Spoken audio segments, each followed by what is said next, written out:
আল্লাহ পাকের জন্য যে যত বেশি কোরবানি করবে, আল্লাহ পাককে খুশি করার জন্য, আল্লাহ পাককে সন্তুষ্ট করার জন্য যে ব্যক্তি যত বেশি ত্যাগ করবে, কোরবানি করবে, আল্লাহ পাক তাকে তত বেশি দামি বানায় দিবেন।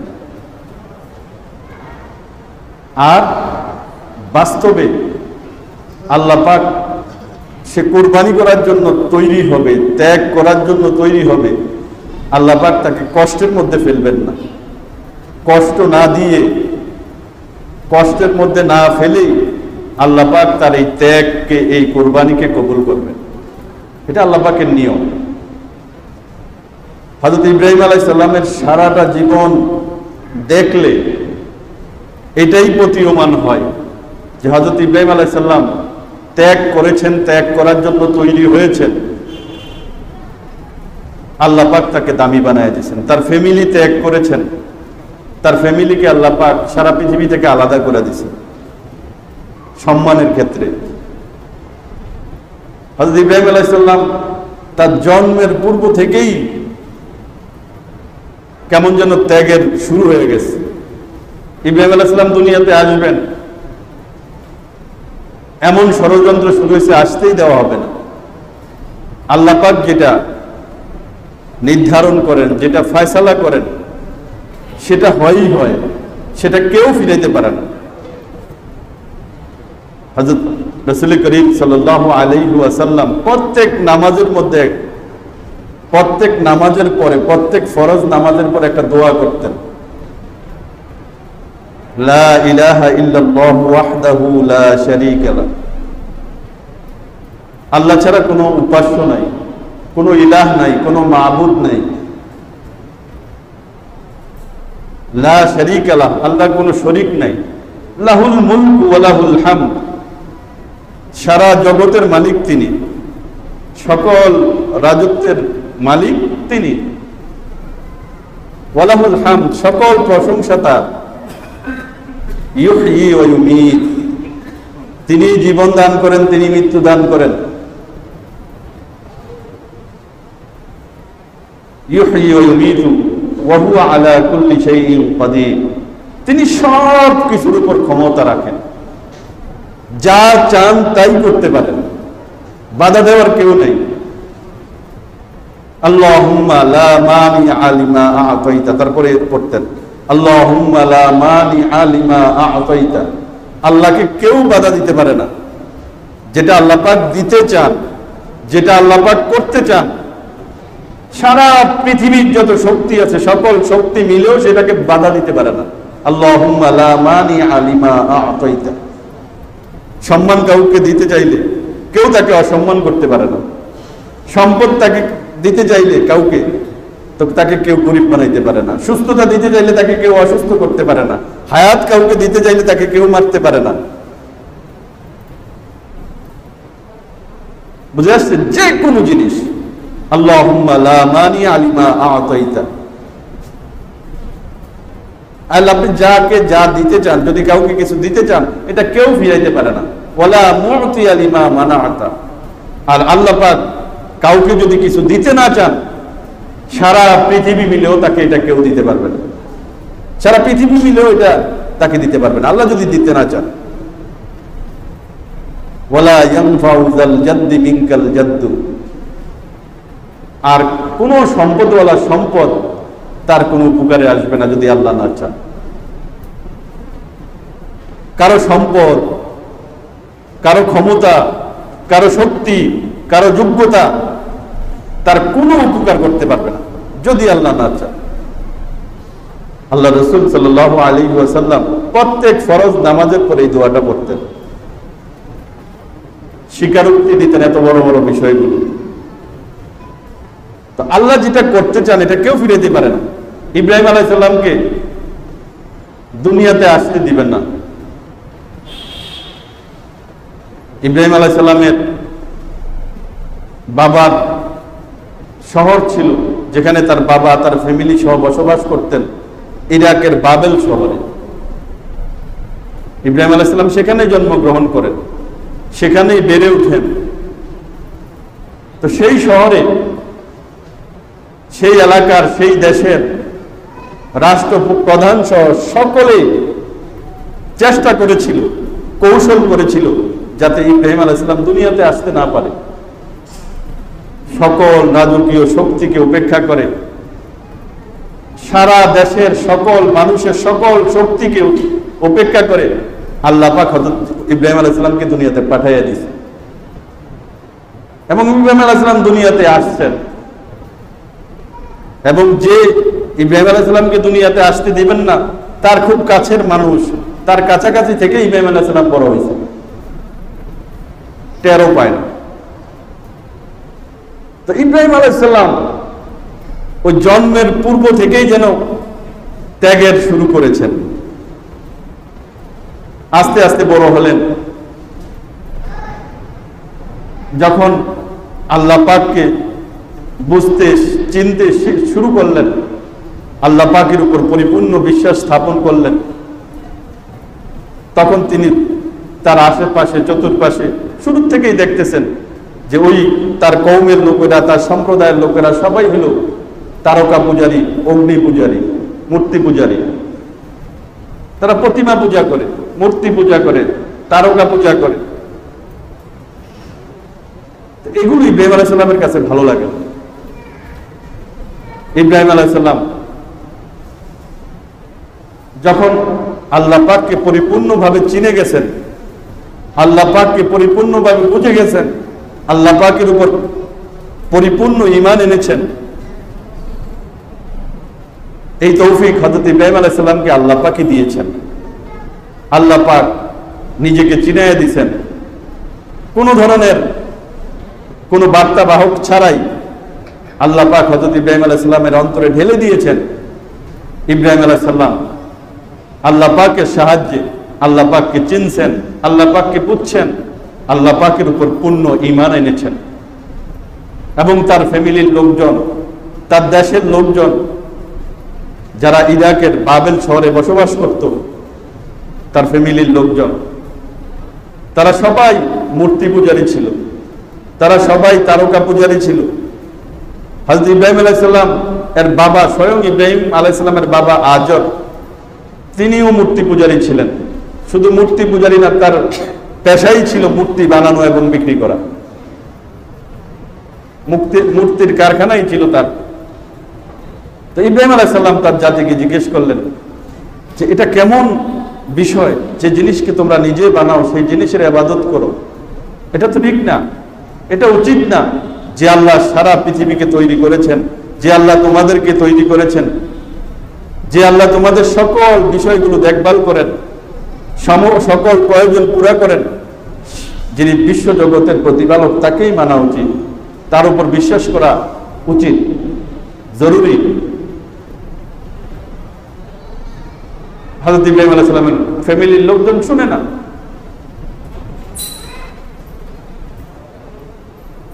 কিন্তু হযরত ইব্রাহিম আলাইহিস সালাম লম্বা ঘটনা, সুযোগ বুঝে একদিন তাদের প্রতিমাগুলো, তাদের মূর্তিগুলো সবগুলো ভেঙে দিলেন।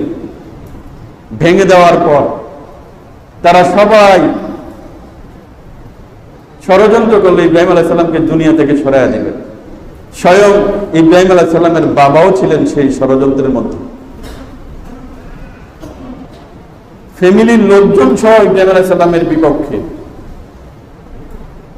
সারা দেশ বিপক্ষে, রাষ্ট্রপ্রধান বিপক্ষে, এমনকি জন্মদাতা বাবাও তার বিপক্ষে। পাথর জমা করে 30 হাত দৈর্ঘ্য, 10 হাত প্রস্থ, 20 হাত প্রস্থ, 30 হাত দৈর্ঘ্য, 20 হাত প্রস্থে পাথর জমা করে, বিরাট উঁচু দেয়াল করে, ভিতরে লাকড়ি জমা করে, আগুন জ্বালিয়ে হাত পা বেঁধে হযরত ইব্রাহিম আলাইহিস সালামকে আগুনে নিক্ষেপ করে দিলেন। আল্লাহ পাক একাই, এক আল্লাহ, যিনি আল্লাহ পাক ইব্রাহিম আলাইহিস সালামের পক্ষে ছিলেন।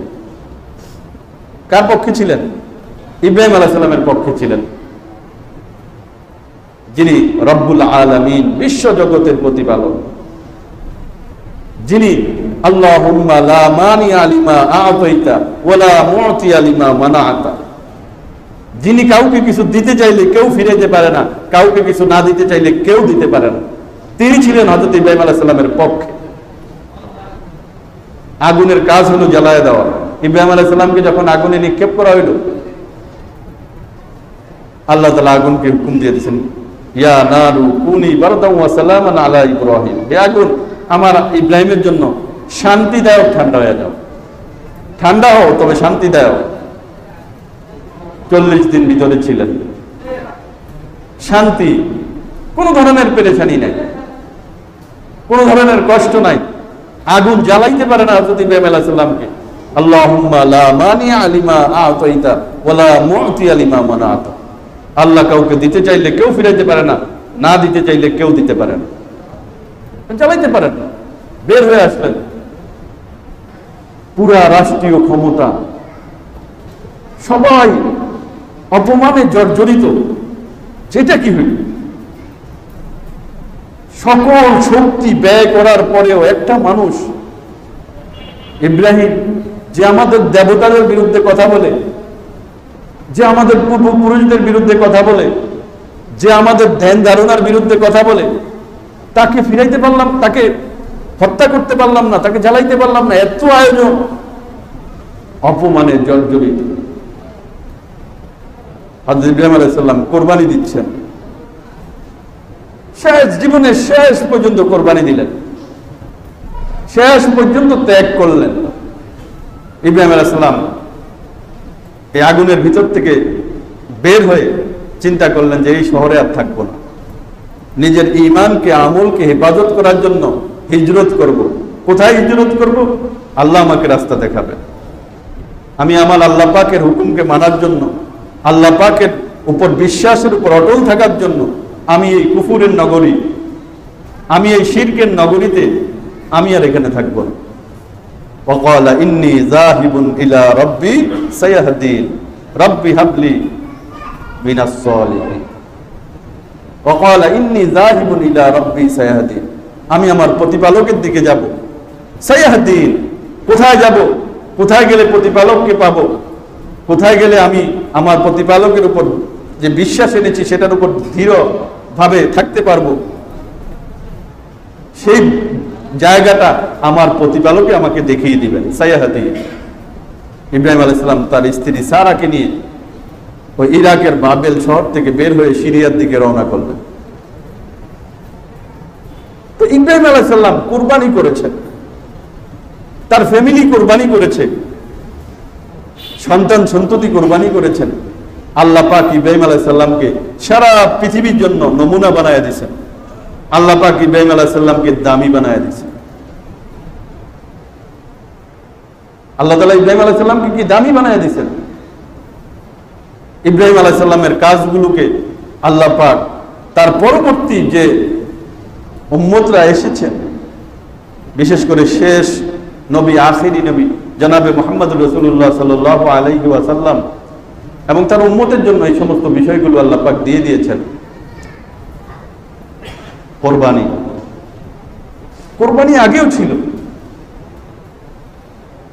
আল্লাহ পাক এবং এই উম্মতে মুহাম্মাদীর যে নামাজ, সালাত আল্লাহ পাক ফরজ করেছেন, এই সালাতের মধ্যে, প্রত্যেক সালাতের মধ্যেই হযরত ইব্রাহিম আলাইহিস সালামের উপর দুরূদ পড়ার বিধান আল্লাহ পাক দিয়ে দিয়েছেন।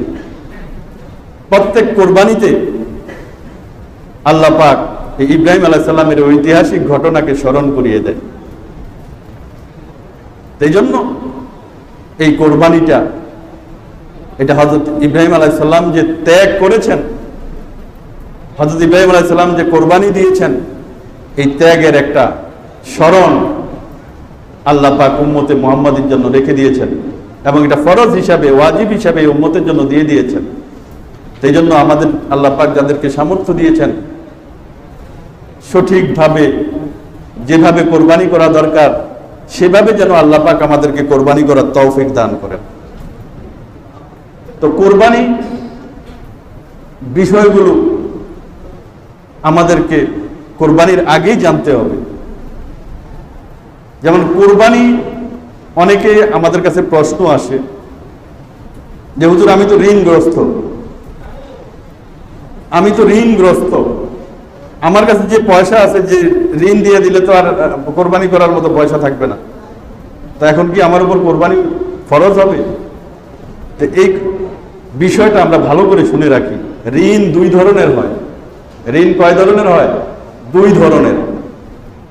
একটা ঋণ হইল মানুষের জরুরি অত্যাবশ্যকীয় প্রয়োজনগুলো পুরা করার জন্য মানুষ ঋণ করে, খাবার দাবার, পোশাক পরিচ্ছদ, ঘর বাড়ি থাকার ব্যবস্থা করার জন্য ঋণ করে। আরেকটা হইল নিজের ব্যবসাকে বড় করার জন্য, প্রয়োজনীয় একবার অত্যাবশ্যকীয় জিনিস যে বিষয় সেটা না, নিজের ব্যবসা আছে বা নিজের পেশা আছে চলতেছে, কিন্তু এটাকে বড় করার জন্য ঋণ করছে, লোন নিছে কারো কাছ থেকে বা ব্যাংক থেকে, ওইটা হলো এক ধরনের ঋণ। নিজের প্রয়োজনীয় বিষয়গুলো পুরা করার জন্য, থাকার ব্যবস্থা করার জন্য, পোশাকের ব্যবস্থা করার জন্য, খাবারের জন্য যে ঋণটা করেছে এটা হইল অত্যাবশ্যকীয় ঋণ, প্রয়োজনীয়, অতি প্রয়োজনীয় ঋণ। এই ঋণটা যদি কারো থাকে তখন দেখতে হবে যে তার কাছে যে পয়সা আছে এই ঋণটা দেওয়ার পরে তার কাছে কোরবানি ওয়াজিব হওয়া পরিমাণ পয়সা থাকে কিনা। যদি থাকে কোরবানি ওয়াজিব হবে, আর না থাকলে ওয়াজিব হবে না। হ্যাঁ, কারো যদি ব্যবসাকে বড় করার ঋণ থাকে আর তার কাছে পয়সাও আছে, ওইটা এই ক্ষেত্রে এই ঋণটা কোরবানি ওয়াজিব হওয়ার জন্য যে নেশাব, যে পয়সা হওয়ার পরিমাণ, সেটা হিসাব করতে গিয়া ওই ঋণটাকে বাদ দিবে না। ওই ঋণ এই ক্ষেত্রে প্রতিবন্ধক হবে না, কারণ এটা হলো তার ব্যবসাকে বড় করার জন্য যে ঋণটা সে করছে। অত্যাবশ্যকীয় ঋণ যেটা, সেটা বাদ যাবে। অর্থাৎ কারো যদি নিজের প্রয়োজন মিটাইতে গিয়ে ঋণ হয়ে থাকে, সেই ঋণটা বাদ দিয়ে যদি নগদ যে অর্থ আছে তার কাছে, সেই টাকার মধ্য থেকে ওই ঋণটা বাদ দেওয়ার পরে যদি তার কাছে এই পরিমাণ টাকা থাকে, যে পরিমাণ টাকা থাকলে কোরবানি ওয়াজিব হবে, সেই ক্ষেত্রে কোরবানি ওয়াজিব হবে, তাছাড়া ওয়াজিব হবে না। আর ব্যবসায়িক যে ঋণ আছে, ব্যবসা বড় করার যে ঋণ আছে, সেই ঋণ এখানে ধর্তব্য না, সেটা আলাদা জিনিস। সেটা তার যে উপস্থিত ফিলহাল বর্তমানে তার কাছে যে টাকা আছে, সেই টাকা থেকে ওই ঋণটা বাদ যাবে না, ব্যবসার ঋণটা। তো সেইভাবে আমরা আমাদের কাছে যার কাছে যেরকম টাকা আছে সেটা আমরা দেখে ওইভাবেই আমরা কি করব, আমাদের কোরবানি ওয়াজিব হয় কিনা, কি পরিমাণ টাকা থাকলে কোরবানি ওয়াজিব হয়, সেটা আমরা দেখব। দেখার পরে যদি কারো কারো উপর কোরবানি ওয়াজিব হয়ে যায়, তারা কোরবানি অবশ্যই করতে হবে। কারো উপর যদি সত্যিকার অর্থে কোরবানি ওয়াজিব হয়ে যায়, কোরবানি ফরজ হয়ে যায়, আর সে যদি কোরবানি না করে, আল্লাহ পাকের রসুল বলেছেন সে যেন আমাদের ঈদগাহেও না আসে, আমাদের ঈদগাহেও যেন সে না আসে। আল্লাহ পাক আমাদেরকে তৌফিক দান করেন। আরেকটা বিষয়, অনেকে আমাদের কাছে প্রশ্ন করেন যে বড় পশুর মধ্যে কোরবানি দিতে গিয়া বেজর হওয়া বা কতজন হওয়া, এটা কি? বেজন না হইলে নাকি কোরবানি হবে না, জোর হইলে নাকি কোরবানি হবে না, বিভিন্ন ধরনের প্রশ্ন করা হয়।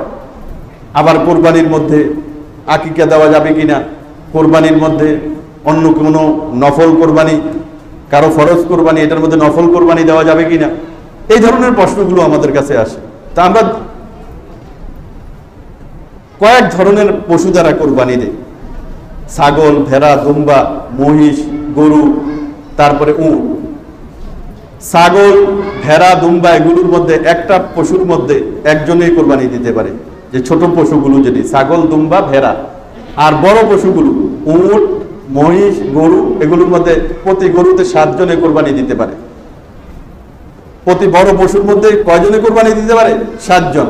قال رسول الله صلى الله عليه وسلم البقرة عن 7 والجزور عن 7। গরু থেকে এবং উট থেকে 7 জনে কোরবানি দিতে পারে। তো এই 7 জন, একটা পশুর মধ্যে 7 জনেই দিতে হবে, বড় পশুর মধ্যে, এটা জরুরি না, একজনও দিতে পারে, 2 জনও দিতে পারে, 3 জনও দিতে পারে, 4 জনও দিতে পারে, জোর বেজোরের এখানে প্রশ্ন না।